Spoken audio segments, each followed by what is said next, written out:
shaped by a process of acquisition. It is, in fact, a process in which our dear things slip away, slowly and elegantly if we're lucky, rapidly and brutally if we're not. We try to believe in poor old Jim Dickey's mysterious line that we can die but not die out. Lost fish remind us that time, like an undertow or gravity itself, will pull us down, will confound every hope of lasting, every dream of possessing something, anything wonderful for more than an instant. Lost fish chasten us to the knowledge that we are all, in each and every moment, dwindling.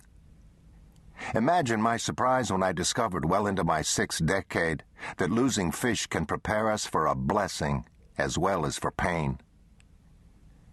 Accepting the latter, the hurtful, seemingly accidental losses that life imposes on all of us, did not come naturally to me. I remember the resistance I felt in college when my favorite professor, a wizened, erudite man named Richburg Gaillard McWilliams, was making a point about one of Nathaniel Hawthorne's doom-clouded stories. Everyone who lives has to accept something that may seem impossible to the young. At some point in your life, you will come to know great sadness. You will lose something precious. Remember this. He didn't speak another word, but we understood that class was over.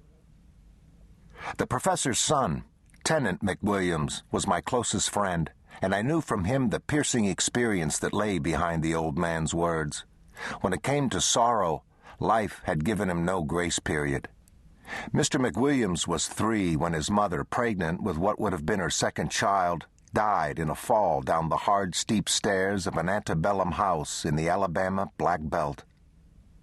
A dozen years later, Richburg McWilliams's father died of a heart attack when the two of them were quail hunting, not far from that fine, airy, oak-shaded house. Theirs was a plantation family, tracing its roots back to 15th century French Huguenots who had gone to the rack in Languedoc. But in the end, these landed gentlefolk who owned cotton fields, sawmills, and steamboats were as vulnerable as the blacks who served them or the white yeomen who scratched livings from patchwork farms in the Alabama hills.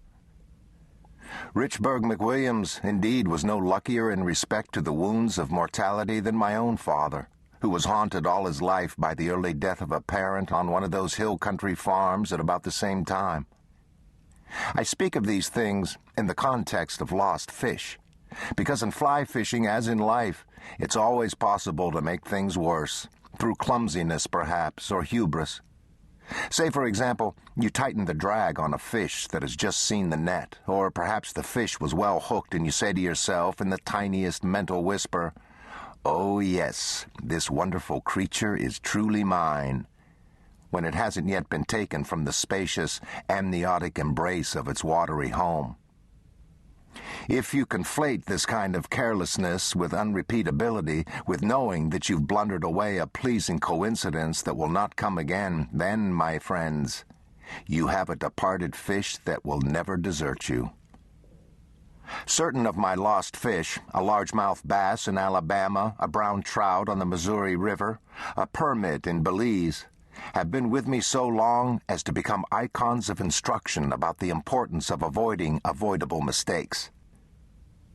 I think of the respective mishaps by which they gained their freedom and I gained pedagogic memories.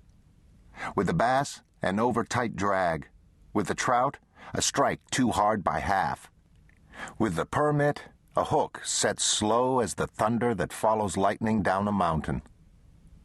Unlike Mr. McWilliams and my father, I knew little as a child about unavoidable losses, those to which one responds with courage or by being crushed.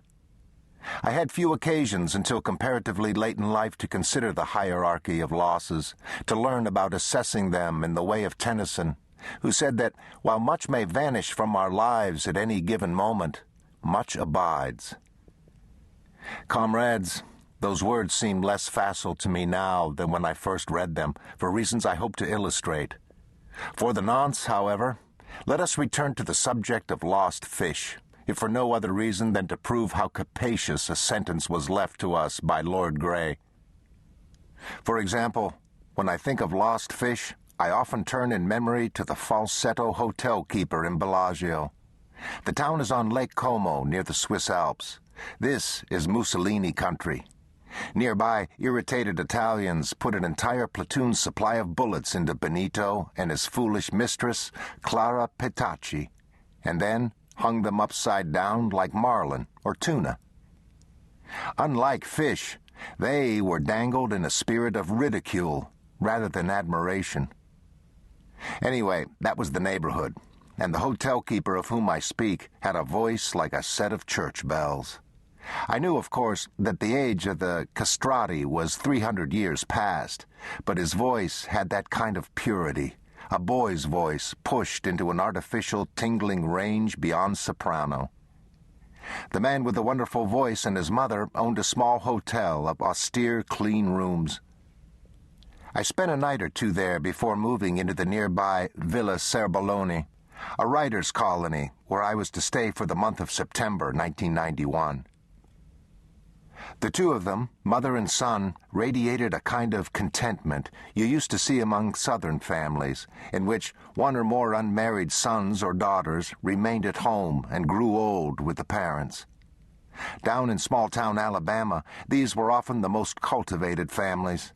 You'd see them together, gardening, dining out, going to church or to musicales, or to Birmingham for the symphony, cruising in their Buicks on Sunday afternoon, in a bond whose sweetness lay in a devotion that would be interrupted only by the rude fact of mortality, and whose sadness lay in contemplating the terrible solitude that awaited the one unlucky enough to outlive all the others.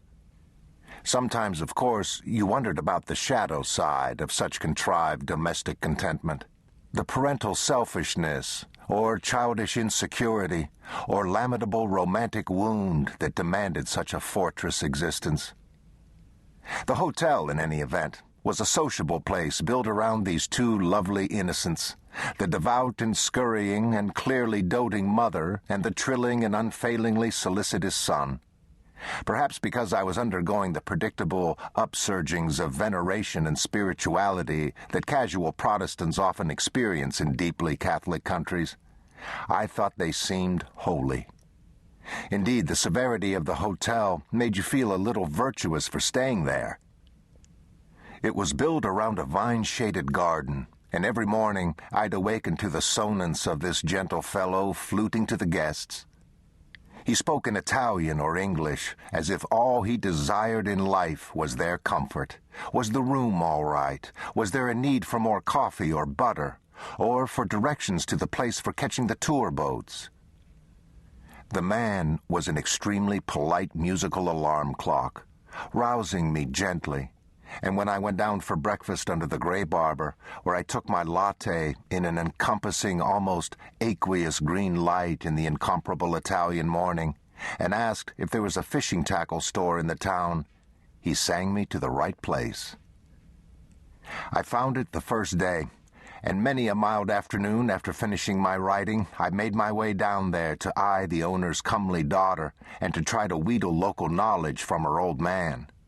The stock of fishing gear was limited, as was the proprietor's English, but in other respects it was the ideal tackle store.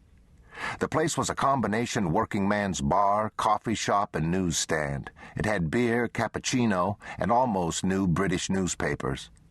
There was supposed to be a game warden who would tell me about getting permission on the private trout streams in the region, but he never showed up. That was all right. By that time, my attention had shifted to Lake Como, and my discovery that the water of the swimming beach at the Villa Serbaloni was home to a lot of fish. It wasn't much of a beach, a rim of sand in a protected cove at the bottom of ancient stone steps. To the left, as you faced the lake, was a bluff that marched in ever higher ramparts toward a forested point of land that commanded one of the great views of Lake Como. In classical times, Pliny the Younger had a villa there which he named Tragedia. To the right of the little beach was a piazza and towering boathouse, all of the same gray stone exposed on the flanks of Pliny's promontory. In back of the beach rose a sloping hill of tawny grass. It was spotted with fig trees and olive trees that looked dusty gray in the September sun. If you followed a winding gravel road to the crest of the hill. To keep listening to this audiobook, I've left you a link in the description so you can do it at no cost thanks to Audible's 30-day free trial.